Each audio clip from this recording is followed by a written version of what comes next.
viewers, welcome to the TAOUTDOORS and Fishing Show. We're going to be trying a bit of shark fishing. Got 3 different rigs. I have got my standard shark rig. I've got, wait for this, a fly rod, just a regular trout fly rod. And I've got a pen rod. Whether I'll get through all those 3 in one day is doubtful. I'm going to give it a go. Going to check the weather. About 7-8 miles offshore, I would guess. South coast of England. First thing with shark fishing, you've got to get yourself some chum. Without this stuff, mashed fish, fish oil, bran, your chances of catching a shark are pretty slim. My first job is to get this over the side and in the water. To get that to disperse, we put it inside, in my case, 2 onion sacks. But a shark could come in the boat, attack the onion sack, split it open, and you've lost all your valuable chum. So, put it inside a plastic bucket with a load of holes in there so it allows it to disperse, and you can still hopefully get a good trail going, get it over the side in the water, and if a shark does come along, hopefully he doesn't eat the bucket as well.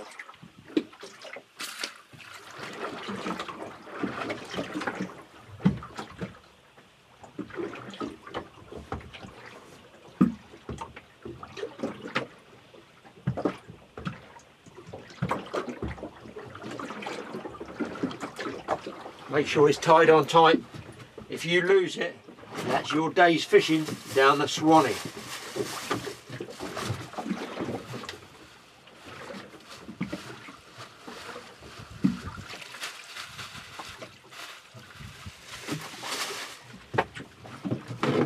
Now I've got a bit left in the bucket here.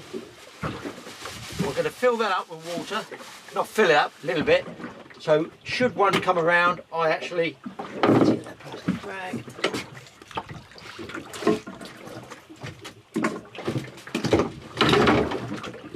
I don't rinse the bucket out and throw it away. I rinse the bucket out but leave it in there. If I see a shark and he won't take, I can just nip this bit in the water and hopefully that will spark them up and get them to take.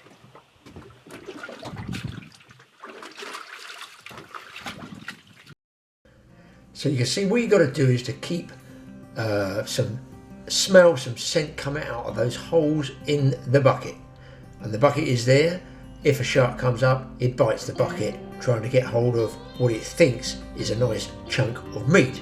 You can see all the particles there hanging in suspension in the water. So what you want to do is attract the sharks but not actually feed them. That's why you use such a fine mix, certainly for blue sharks anyway.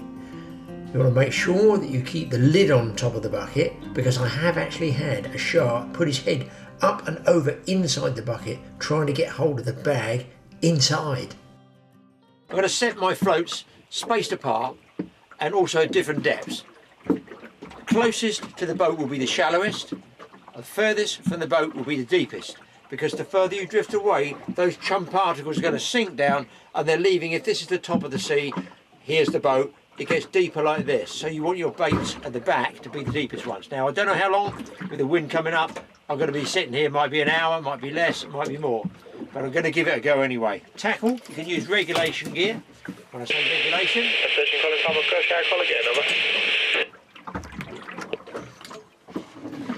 I'm just using regular UK boat gear. Well, not really, this is an American rod, tuna fishing pole, but you can use like 30-pound rods. Regular lever drag or even star drag reels about this sort of size, but 50-pound line, and then on that you need what we call either a full wire trace, which most people don't really use now, is rubbing wire. In my case I've got 400-pound mono, a sliding float, and it has a clip at the top. I can clip the float on there. It's all for beginners, experts, move along, nothing you'll learn. I've got a weight there, just an old weight, to take that down, because if you're drifting quite fast, although you might set the bait to say 60 feet, it's actually going to be fishing up 30 feet sometimes. It's going to swing up at an angle. So I've got a weight there to try and keep it down. And there is a nice length of steel cable about 5 feet long, terminating in a nice big chunky 10-0 hook. This one's just a standard Eagle Claw O'Shaughnessy. I think it's a 9-0 or a 10-0. A sharp point, I actually crushed that point of the barb, which is a bit fierce. It makes it easy to get out, because at the end of the day, that barb there, you think you've got to pull hard to pull a hook in. It doesn't have to go past the point, it has to go past the width of the barb there. And the bigger the barb, the bigger the hole you've got to make to get the hook to go in, and you might lose a fish. Plus, if this gets into the cartilage or jaw of the shark, very hard to get out. If you just crush or pinch that barb there, it's much easier to get the hook out. Bait, I'm afraid I don't have any mackerel. I've got two small ones in there, I think. I had previously come out the freezer, but I have got some whiting that I've been using, and I'm going to give that a go. They will pretty much eat anything. Whiting, garfish, chunks of trout. I've also got chunks of trout in there. So basically, a blue shark, you know, he's not a picky feeder, is he? Let's get the bait in the water. Right, I'm going to be using a pretty chunky bait on my deep set one. That's a big whiting. I've taken a side off, which I can use for hook bait for bottom fishing for even more whiting. Also lets a bit of blood and juice come out, so I'm going to skewer that on the hook and send that one back. Probably set it about 50, 60, 70 feet, around about that sort of depth, because blues do tend to run quite shallow.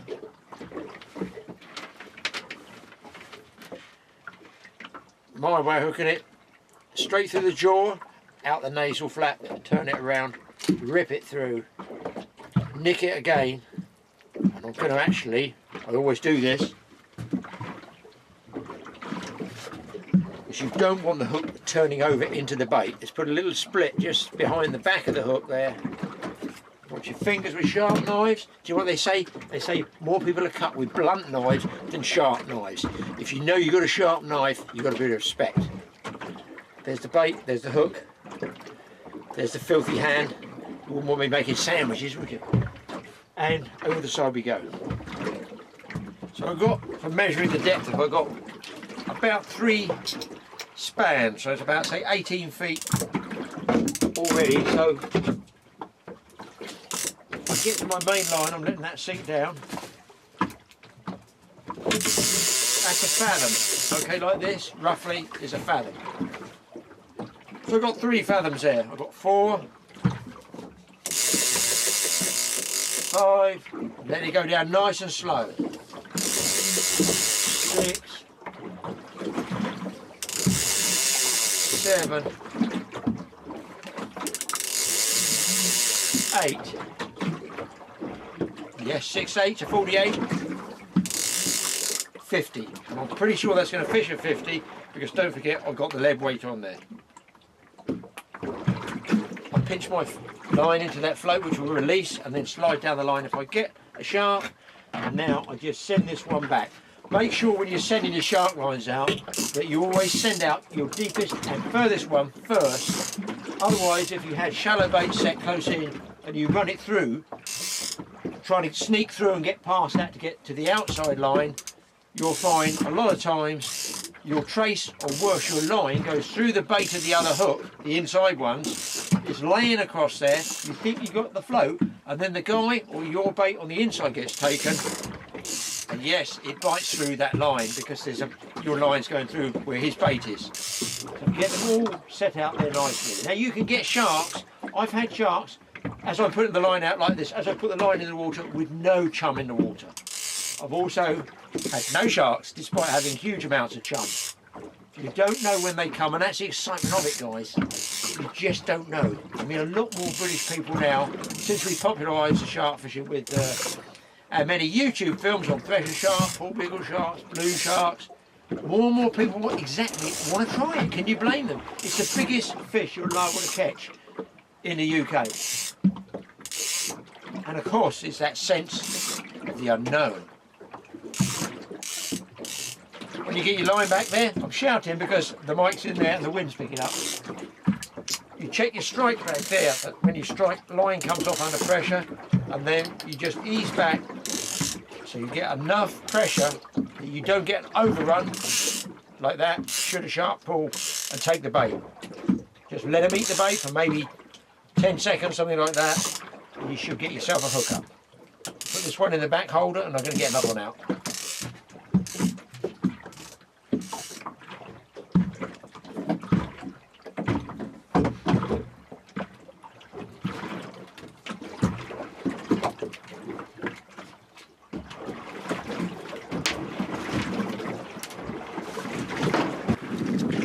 Make sure when you're setting the second or third or even the fourth rod out, depending how big your boat is, make sure you space those apart, because otherwise you get what we call double baited fish. That's where you've got two baits set at the same depth, and the shark will come along and take one and then it'll take the other one. So try and space your depths so you're covering a wide range, and also, you know, try and keep them apart so there's a distance between those baits. If you want the red hot taking area for blue sharks, I honestly think closer to the boat is better, because the smell of that chum is then the strongest.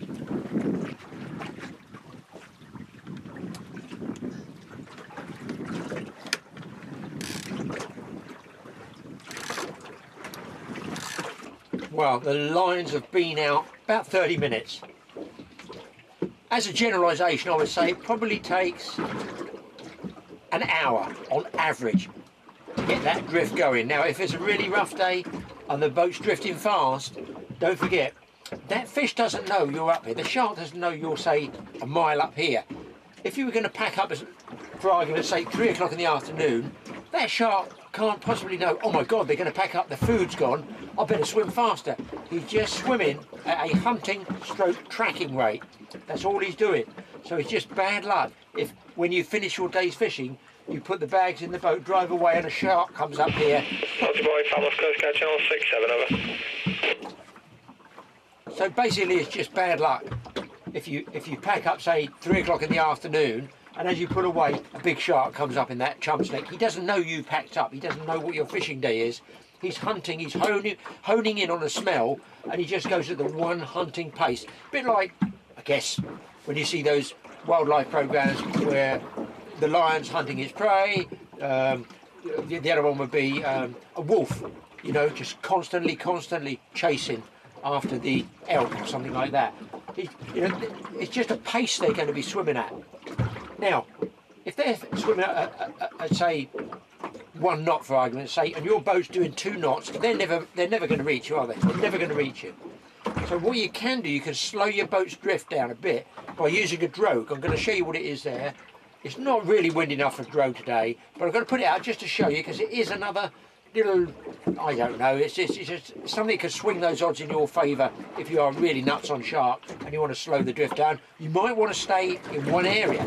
You might want to stay in one area longer. You know, if you're fishing for, say, poor beagle shark over a reef area, it might just slow you down over the area. Your baits are in the kill zone a bit longer. Generally the worst conditions for shark fishing, for drifting, you're from a drifting boat, obviously is no wind, flat calm, because your chum is sinking straight down.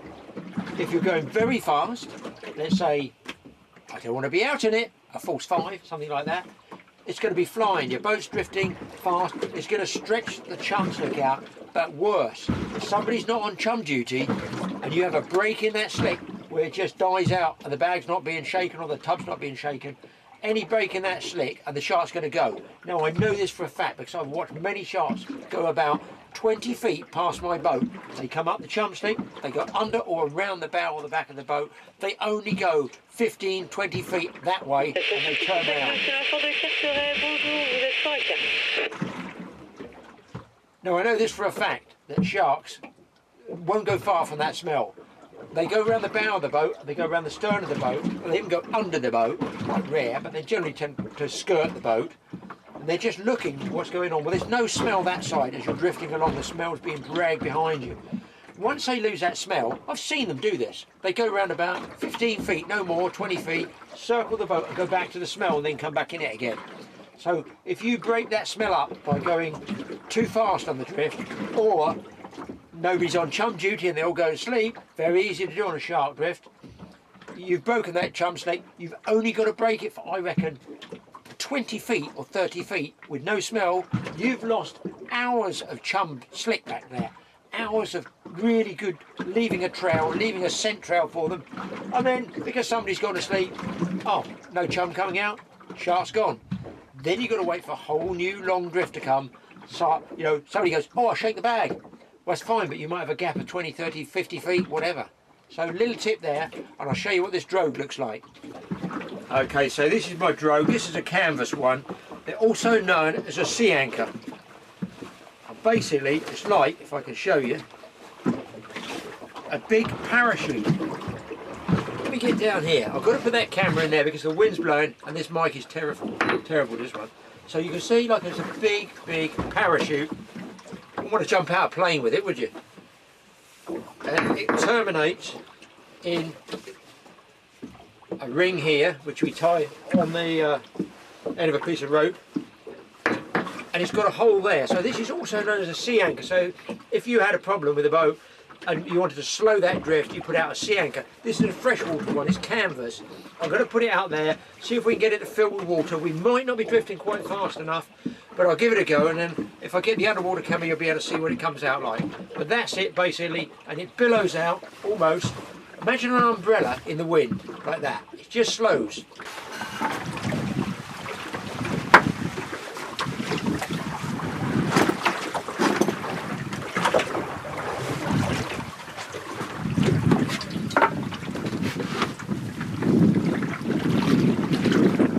Now you can also alter the direction the boat drifts with this.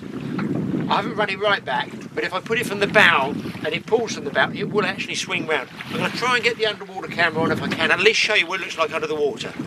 You don't necessarily have to have a lot of rope out when you've put the drogue out. You just want to make sure there's enough rope that the drogue opens up like a sail underwater.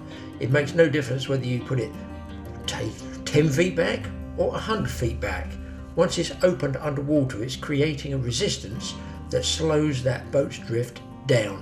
That's the idea of it anyway, and it certainly does work. As you can see here, all the cloud of mush, of scent, of fish blood, of everything coming out there is now going at a nice constant pace. But you need a good breeze to push the boat along, and if it goes too fast, that's when I deploy the drogue, because I want to slow the boat, and I don't want it. I can even alter the direction of it as well if I want, should I so wish. Well, I'm trying to film in here, guys, so it might come out even worse on sound. It might be all echoey, but it's just too windy out there.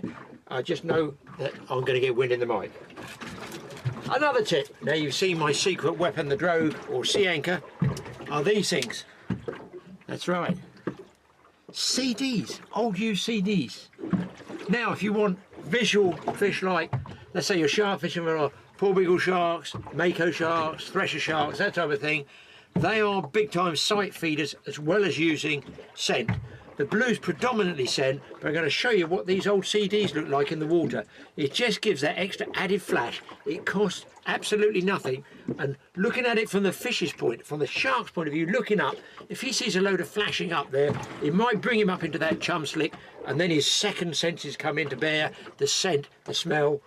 You know, you could just give you that extra bonus chance. I'm going to put these in the water, and hopefully you'll be able to see what they look like.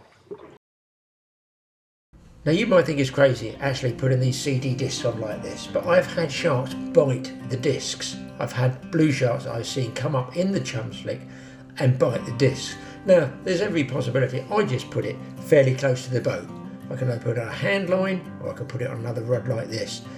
It doesn't matter, but if you send it back, let's say on a hand line, so it's further away, you run the risk of tangling if a shark picks up one of the shark lines and then goes across to these silver flashing discs to see what they are. You know, you don't know, you don't want to tangle. But here you can see they just flash, they just catch the sun underneath the water and can go a long distance away. And I just feel for visual feeders, they can't do anything but assist you. Well, my problem or dilemma is that the wind started off northwest. You can see that by the fact I put the drogue out and the drogue was really filling. As soon as I had the wind drop off, that slowed my drift down. I brought the drogue in, it went absolutely flat calm, which meant the chum goes down deep. I covered no ground at all except for tidal. So that's quite slow because I checked my GPS, I've done maybe two miles, not very far. But now the wind has come around here, it's quartered right up. It's what wind there is giving me a bit of a drift. It's underneath this canopy. I'm guessing it's probably southeast, it might even be south. So that's pushing me in. So in fact my chum trail, which was nice and straight, has now got a dogleg in it. So imagine this, if any shark swimming up it will go through that chum slick like I told you, they're going to mill around about 20 feet and then they've got to come back and find the strongest scent, come in a different angle totally. So I feel I'm either on a blank or I'm on what we call a one shark deal. There is always a chance of a shark with a bait in the water, but it's not the best condition. It's not ideal conditions. It's ideal conditions for a nice cuppa.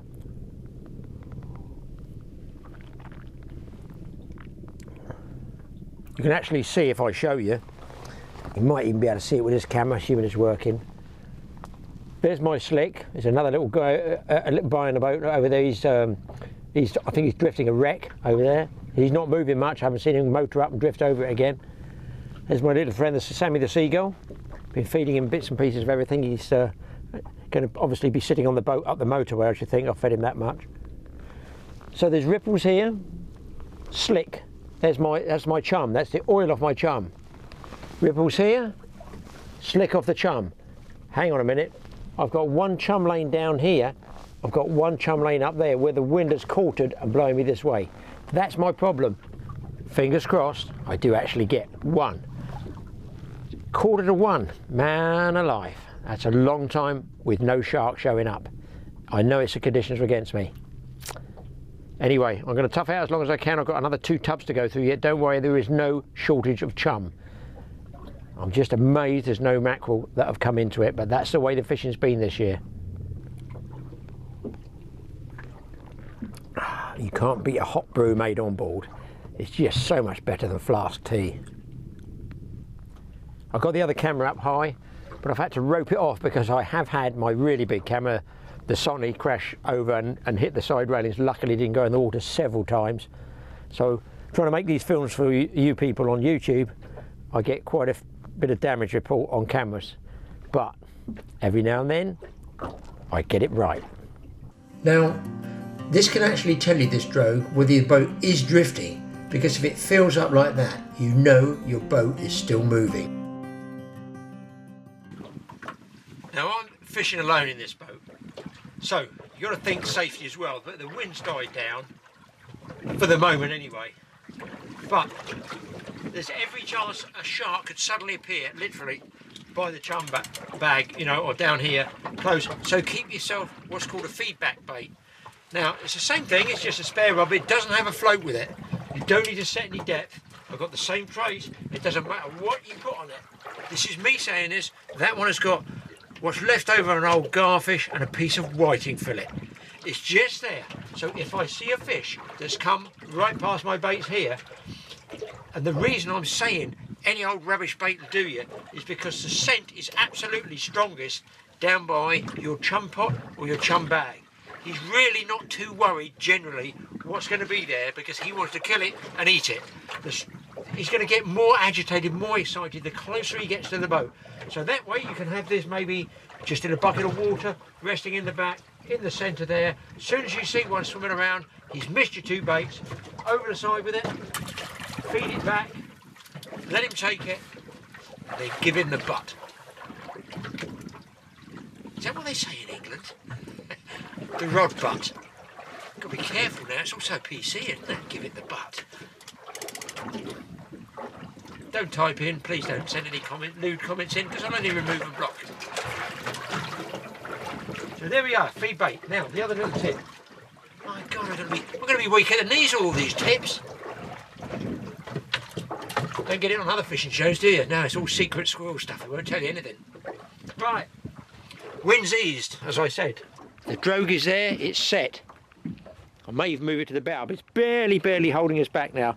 But what I've done is, because it's such a slow drift, I don't know how long I'm going to be here, I've taken it out of the pot. I've taken it out of this pot here, because I'm going to be watching all the time. So if a shark comes to attack the bag, I can pull the bag out of the water briefly, but also I've got my feedback bait, and I envisage I'm not going to get eaten. So now, you can see I've taken it out there, but look how much is coming out of it. And that's double bag to slow it up.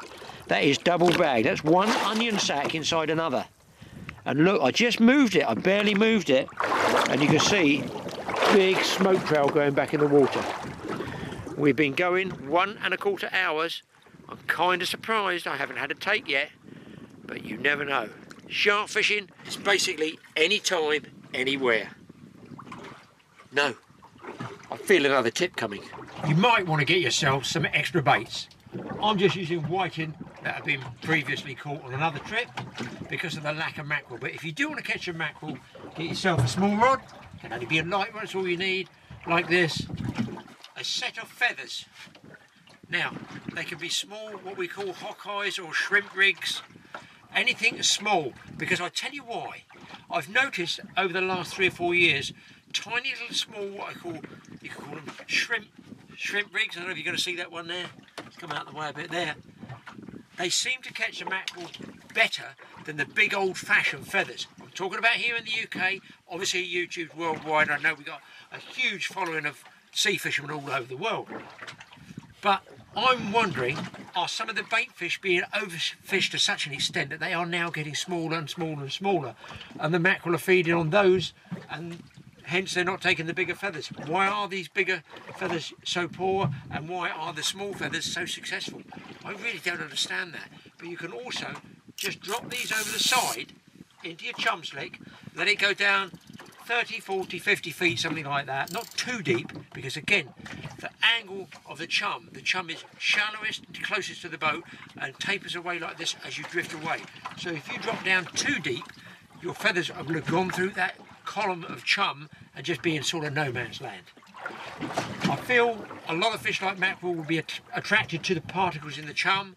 You can catch them on small bits, but also if you tip those hooks with a tiny, tiny sliver of bait, it can sometimes make the difference. Now you can stand there and just jig away gently like this. Now here's a tip given to me by Frank Vinicum, who was one of the top commercial fishermen down here in the west coast of Cornwall.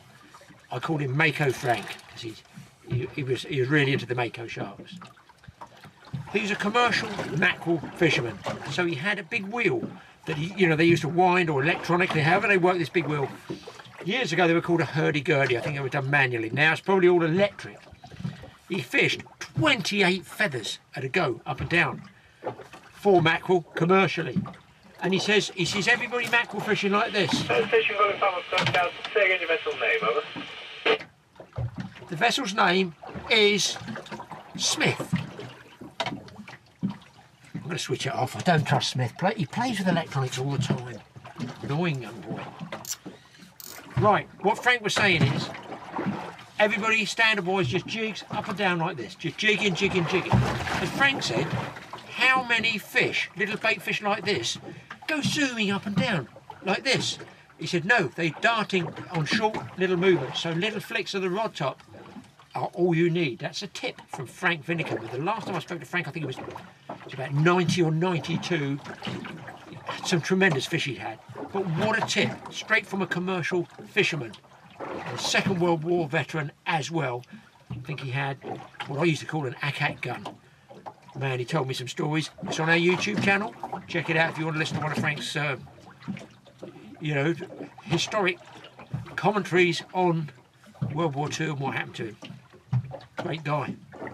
So, short little jigs, not great big sweeping up, sweeping down, sweeping up, sweeping down, because the fish don't fly up and down in the air. Just drop it down through a depth like this, lower it down, stop it, pop, pop, and if you have a heavy lead, sometimes on the drop down, the mackerel will actually get stopped. You might foul hook one going through the shoal, and the others go, what's all this flashing going on? Bam, bam, bam, and you load up.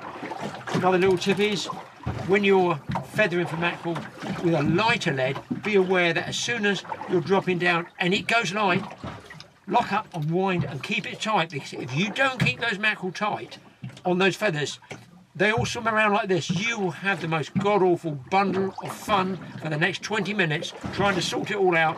Meanwhile, all your buddies are catching loads of mackerel. Little tip there. I've done it. I've got the t-shirt. As have many of you. They're on the back of that screen going, I know, I've done that. I've stopped jigging away and talking like this, and all of a sudden thinking I'll get more mackerel. They all tangle up and you wind up. Yes, you catch 5 mackerel. What a ball of mess to sort out, and you're wasting fishing time. Where's these sharks? This fool doesn't know what he's talking about.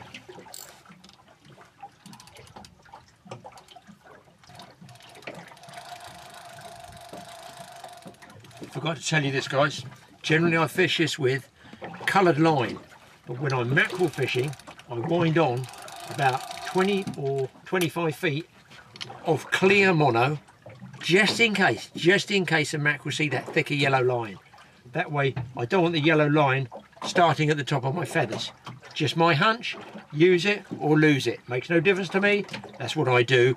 It might be a tip that gets you a few extra fish. I'm actually going to pull that drogue now because you can see the wind has died off completely and I don't want to do what I said, have such a slow drift, the chum's just sinking straight down. So I'm going to bring that drogue in now, at least you've seen it deployed, and if the wind picks up again, I will put it out.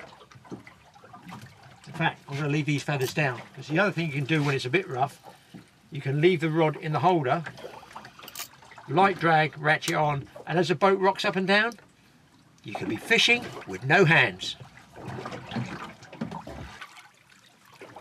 What happens is the water drains right out that hole, and you can just hold it and it'll, you either invert it or you just hold it like this. I can hear all the water rushing out, and there you go. I'll just tie it up the front, it can dry out there. Now if you've got a canvas one like this, make sure you wash it in fresh water before you use it again. If you chuck it in the cabin, it probably won't last as long as if it was washed and dried. Now leave them up there, probably drive away and forget it. My God, I've just thought of another tip. To pass the time in between shark runs, when it's not so busy like now, you can pick fish off the bottom. You can catch whiting and gurnard, you might get the odd ray, ling, who knows. You've got to be in it to win it. So I've got just a regular running ledger there, big lead at the bottom because I'm drifting along in quite deep water, I think about 80 metres, something like that, a couple hundred feet. A bait back here and a bait there, because where I am is what I call trawling ground. It shouldn't be snaggy. So just toss your trace out, make sure the boom and the main line are nice and vertical, and then let it down quite slowly so that it doesn't spin up around the main trace. When it's on the bottom, you've got every chance of pulling up some whiting, which you can eat, use for bait, whatever. Just whichever country you're in, check all the different size limits. Everybody has different size limits everywhere. The whole world is mad with rules, regulations. Most of us guys, we just want to go fishing, don't we? Now, it's like making tea. If you make tea, there's a good chance you get a shark run. The same comes when you drop through 80 or 90 metres of water. By the way, I'm using braid there, which cuts through the water. I haven't bought it specifically for doing this job. I'm just telling you, braid will hold with a lighter lead than mono will. And once this is on the bottom, I fully expect a shark line to go off because I've got to crank up 80 or 90 metres because I daren't risk a tangle with a shark line and braid. I'm on the bottom, I lift it once, let it bump just so as the boat drifts along it straightens all that trace out. There's the bottom, and the benefit of braid is you can feel the seabed better coming into contact with it. You can put it in gear with a light drag, you can put the clicker on, I can put it in a rod holder there, it can fish itself, and hopefully we'll get to show you maybe a whiting.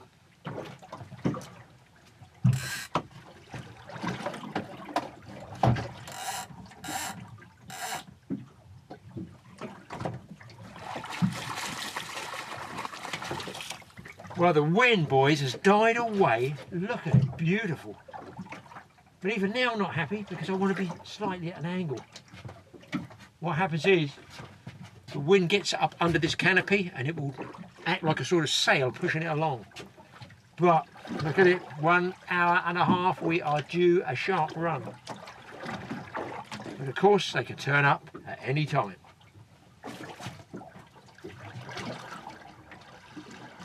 Just realised what it was, guys. I need sunglasses and I need this. I need the lucky hat. Let's see if the lucky hat works. Won't I look stupid if it doesn't?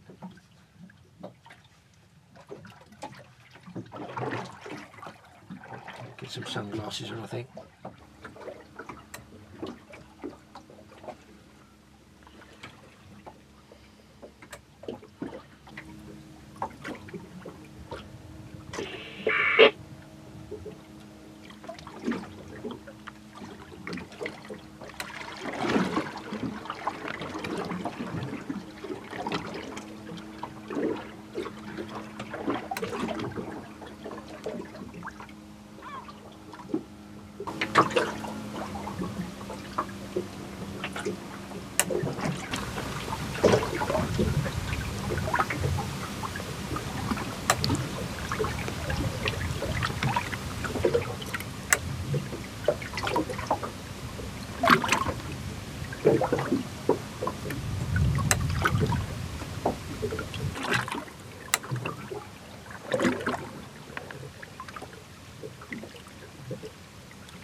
Well, coming up to 3 hours, no mackerel, no whiting and no sharks, and I've got exactly what I said with the worst condition for sharking. The wind's gone. The wind's gone down. Well, it gives me an idea to give you a little tip. With your mackerel feathers, if you want to add a bit of flash, just get a blunt knife. I'm using a filleting knife to show you, and you can just scratch on that lead and get some nice shiny stuff underneath, and then when you're working it, it might just actually get you that extra bit of flash that draws those mackerel near to you. So a little bit of flash as opposed to really dark. It takes minutes to do, it'll only last for the day, sometimes it doesn't even last a day.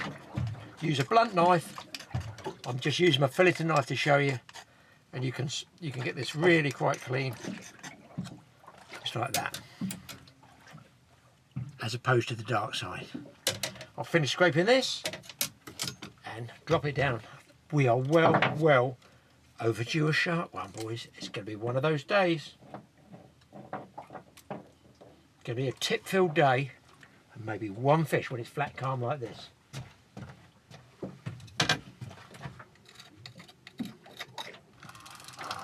Don't listen to the sound this reel's making. There's something seriously wrong with it, but I have a fish on. I think the gears are stripped. It sounds shocking. I will be getting myself another one. Now, I've no idea what these are on the end here. I think it might be a pair of whiting. No luck with the sharks yet, but this is that bonus rod.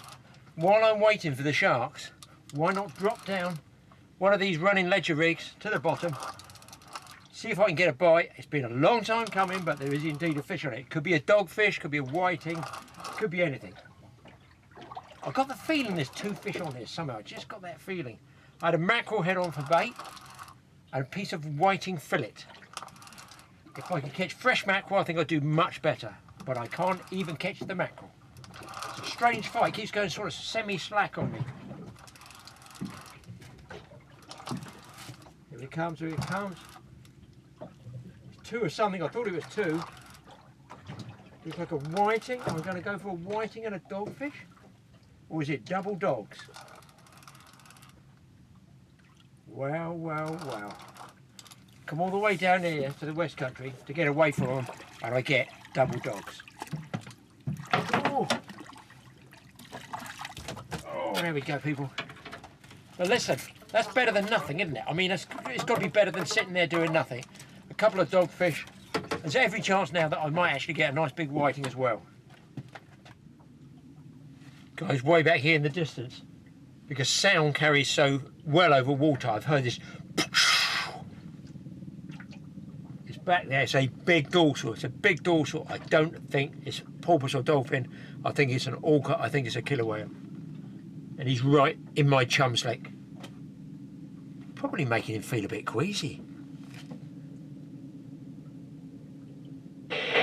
It's about 200 yards away. If he comes any closer, I will actually see if I can zoom in a bit. There, way back, way back. Definitely a big vertical dorsal like this. I don't need one of those on the end of the shark line, do I? Maybe I should stop chumming. Something else you can do to pass the time is, if you don't want to do feathering, you can get a species called garfish, which is just a fun fish to catch. Just looking at those two floats, they seem awfully close together. And you probably just want to fish as light as you can for them. They're a great sporting fish. This is the lightest rod and reel I've got. So all you do, I find you can either float fish for them, about say 1 foot or 2 feet deep. Now the reason I'm saying this is generally they're on the surface, they're in the oil, in that area in the oil. But for some reason they're deeper. I've just seen some follow my feathers up and just pulled on the feathers because they really need bait. I'm looking and looking because the two floats seem to be converging. Right, so all I got straight off my rod top is here. I got a small egg sinker there, what the Americans call an egg sinker. Don't even get them in the UK, they're really handy. That's 1/8 of an ounce, small barrel swivel, and then about really 4, 5, 6 feet I've got a span. It's a fathom, isn't it? small hook, that's about a size 4 freshwater. I'm just going to touch the point because it's very easy to sharpen a big hook when you go for big fish, because you automatically, oh, make sure my hook's sharp. A lot of people forget to sharpen the small hooks, but I've got a rough side and a smooth side to the stone. So you want to go down the point. It's very easy to scuff it on the inside and burr that point over and make it worse than it is. So I just try and do it. You're never going to get underneath it unless you've got a small file. So just stroke it with the smooth side of the stone. Gets any bits of rust or specks off, and then just, yeah, that's sharp. Just check it. Bait, I'm just going to use a piece of, I mean, squid is ideal. Squid strip is good, and I'm just going to hook it twice. The important thing in garfish is you want it hanging straight, like that. You want it hanging straight. You don't want it curled and bent so it does spin. I'm going to drop this down and just see if I can't get you a garfish, because the whiting are definitely not on the bite. Maybe the garfish are, I don't know. Thank goodness that helicopter stopped. One boat, I don't know if he's inside us or outside of us, he has had one, and he had 2 around the boat and they just would not take, so it's just a peculiar set of conditions. I'll drop this one down and see if we can't get one of those garfish, because they are, well, they're as big as I've seen in this neck of the woods. So just going to drop it now. I might have to make an adjustment and put a bit of heavier weight on. What I tend to do is shake that chum bag like this, lets a load of particles go out, and then just slowly try and lower it down at the same speed as those particles of chum are going back. Man, it's idyllic out here. There are just no sharks at the moment. Very, very strange. I'm actually drifting now. That is a sort of just off south-southwest. It's pushing me back inland, which is not good because I'm going to be going shallower. But nevertheless, there could always be a chance, even close in. So I'm waiting for a take all the time. And ideally, if you had a lot of bait spare, you can cube it, cut up in little strips, and drop those over, and then feed yours back at the same time. You can have great fun with them. I think my shark float's tripped out. They're going to have to reset that. Something peculiar is happening there. Well, that southerly breeze has got me now. So what's happened is, I've had northwesterly pushing my chum trail out there, and now I've got southerly pushing me back in. It's going to take me into shallow water. The blue shark's not really a shallow species. Doesn't come in much under about 25 fathoms of water. So I'm pretty well covering the same ground with the same chum slip, which is not ideal at all. So what I've done, trying to slow it, I mean the land is over there, all the way, I'm going that way. It's pushing me straight back in the bay. I might as well tough out as long as I can. So I deployed the drogue again, trying to just take the edge off the ground speed a bit, and it's actually altered my direction as well, because the chum is still coming out there. I put a fresh bag. I've got 2 bags out now, so it's pouring away there, and I've got the drogue up the front, which has squared the boat up, stopped the wind getting under this canopy and pushing me in too fast. It might just buy me an extra 30 minutes of drift time. I'm not sure, but other than that, extremely quiet. I saw one of the other charter boats go in. He's gone in early, so it must be a bit grim out there. It's a pretty idyllic day, but it's just, you get the vagaries of the wind all the time. The wind and the tide, a constant bane of shark fishermen. We can never get it where we want it. There's always a chance one might show up, but I'm kind of doubtful. Long time, 5.5 hours, no signs. And that other boat said he had 2 up and he couldn't get them to take. That doesn't sound like sharks to me.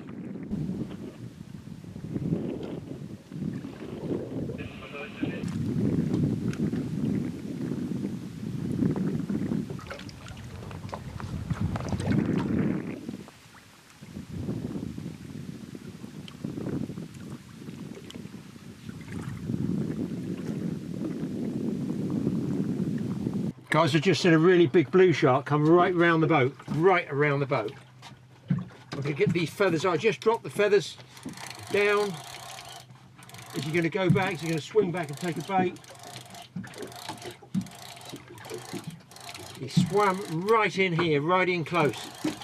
If he comes again, I'll try and get a shot of him. He swam straight past the bait here. Amazing. How he missed that. I mean, this is how they are. Maybe they're not feeding properly. I don't know. Nice, nice big blue shark. clear the decks a bit here.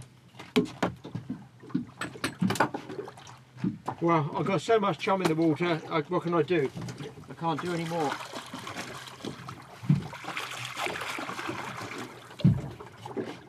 I have got a bit of chum left in one of these. Remember, I said if I see one that comes and won't take, I can tip some of this over. He hasn't come back, it's bizarre. I mean, that's what that charter boat said. They had two round the boat, they couldn't get them to take. I've got so much chum now in the water. It's like soup. He may swing back and take one of these other baits. One is what we're looking for. I don't know if you can see down there. Just down here. Absolute cloud of chum going out. I'm going to bring this bottom rod up as well. That was a nice sized shark. I've seen him come back and he's tried to eat my float as I was winding up the whiting rod. So he wants a very shallow bait. I've tripped the inside shark bait and just got it hanging in the water now. So there's a chance he might take a bait, but I've not seen him since. I don't understand it. He must be very, very choosy. Here he is, round the back of the boat. Over there. Big blue, big blue. Big blue.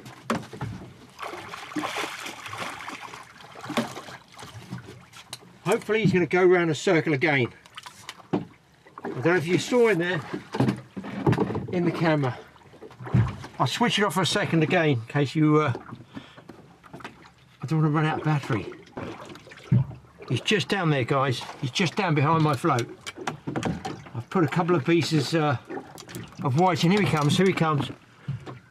Maybe you'll see him on the surface. He's right here. I don't want him eating that float.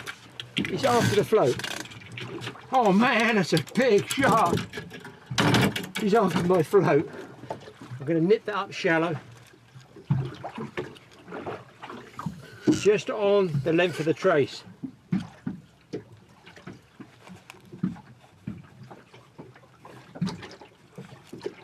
Now send it back again. Just drift that back. I don't know if it's so difficult with this camera. At least he hasn't left us. Just need to get a bait in front of him. Let me get rid of some of these rods.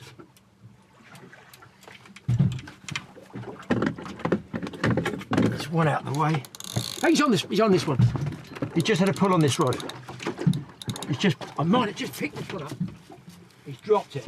No, he's eating it, he's eating it, he's eating it. Oh, he's eating it.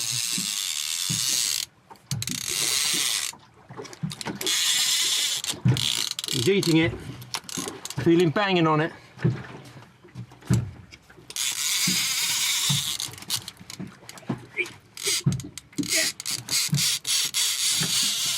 It's a thumb burner. Right on the surface. He's over the back there. Doesn't even know he's hooked yet. Woo, mama! I'm just guessing where he is. He's wrapped up in the trace. Here he comes. Oh, don't go through the other line. Oh man, he's come off. Holy smoly. Can you believe it? It's one of those days. Son of a gun. Let's check the hook bait.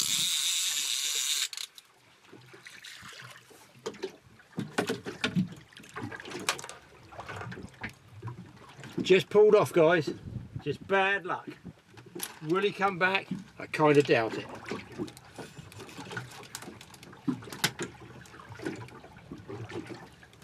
Anyway, at least you've seen that we did have a shark hooked up.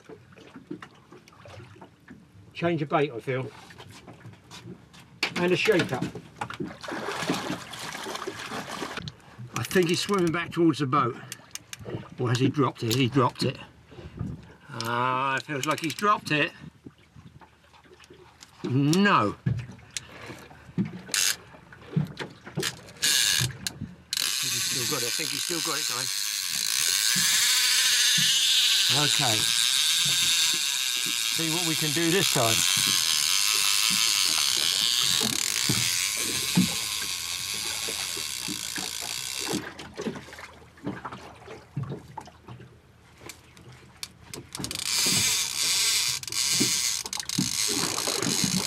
He knows he's been hooked.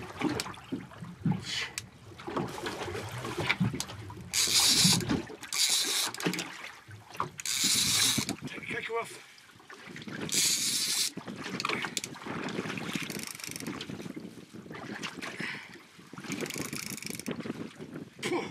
I've no idea whether you're getting this on that camera, guys. I've got it as high setting I can get without it falling over.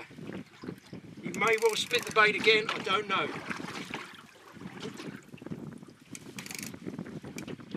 I'm going to take a chance, just put him in here for now. Just want to get this other line out of the way.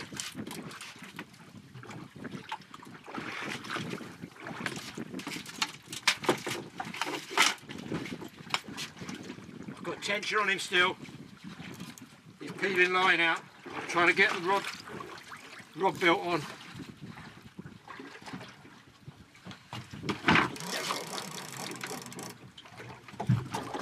Just guessing all this, guys. I'm just guessing it. I've no idea if the camera's on, off. I'm going to try and put the other camera on as well. Right. Looks like action stations.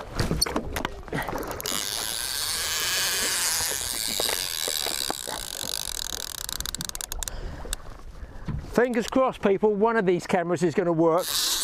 And one of the microphones is going to work as well. I've still got one other shark line out there. I want to keep this trail going.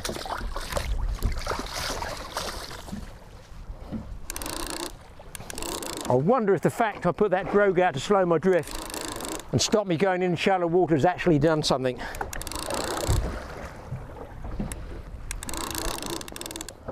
This is a nice sized blue shark.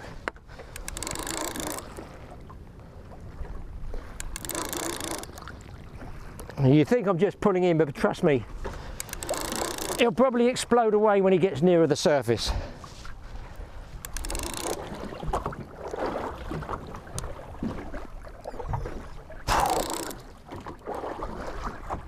Here he goes. He's tightening up on me. Oh, there we go. Running and running and running. It's about as far down as I dare go without tipping over. And I'm guessing that camera's got something on the angle there.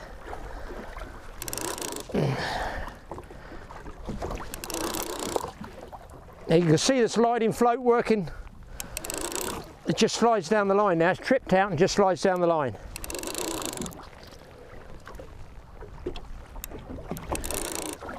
And this is just a regular 30-pound stand-up boat rod. You can use this wreck fishing, just regular ground fishing, bottom fishing.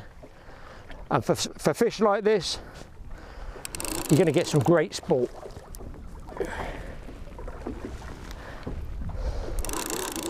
He took more line than I thought. And the wind's freshening.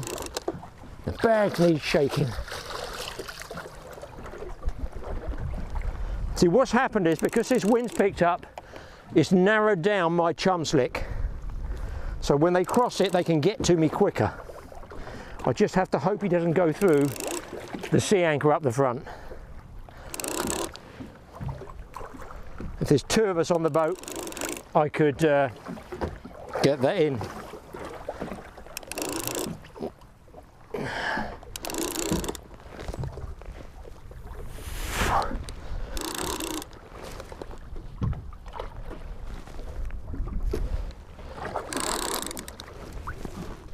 Oh, he's off again. Got a feeling this is a big male fish. Male fish generally fight harder than the females.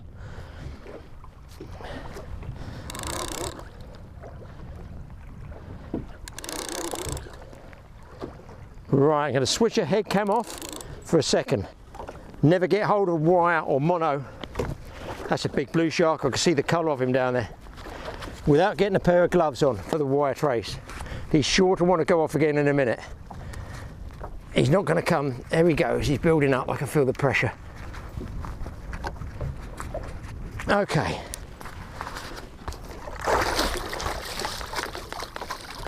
Move those up. Nope. There he goes.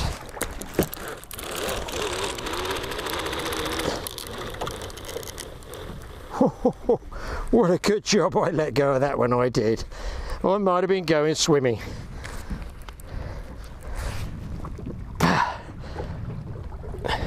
I did say he wasn't done. I'm pretty sure this would be a male. Let's get back in there.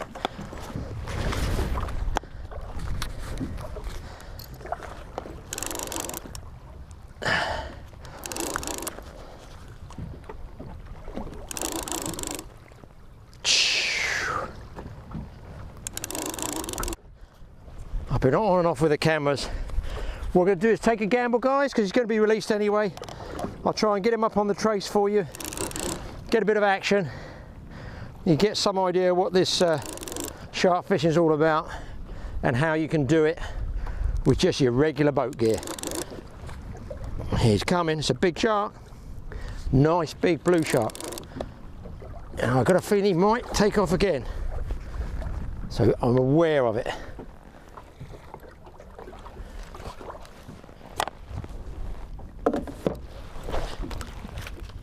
Okay, here he comes. You guys might see him, you might not.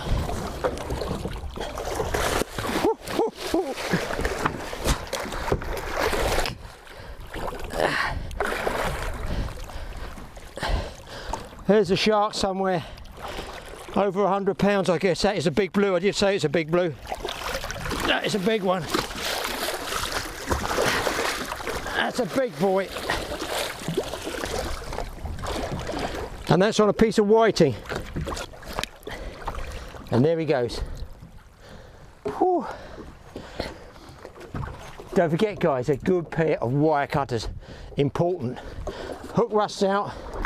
It's safer than trying to take it out. I wouldn't entertain taking it out with my fingers. What a result. It took a long time coming. That was, wait for this, a 6-hour drift. But I feel I slowed it, I kept changing and changing all the time, and I think that's what got me that shark. I'll give it another hour. Now I'm set on this drift, I'm going inshore, but hey ho, we got you guys a shark, and that's what matters. Finally, at the end of the day, can you Adam and Eve it?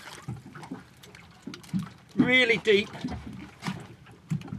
I was going down for scad and I ended up with some nice mackerel, so all is not lost. I got some bait for another trip, or let's face it, I've got some tea, because that front one is a nice big mackerel. So you see, you can catch those as well while you're waiting for the shark. Keep them inside the boat, Graham. And like the number 49 bus, several come along at the same time. I'm fishing this really deep, and even I've got the tangle that I told you about last time. When I was talking about the feathers, about how if you leave that line slack you get the tangle, well folks, here it is. They are some jumbo mackerel. One's by the tail, but you can see just by letting that line go slack, it's giving me a bit of a mess. But listen, there's a fine eating mackerel. It's almost a shame to use them as bait.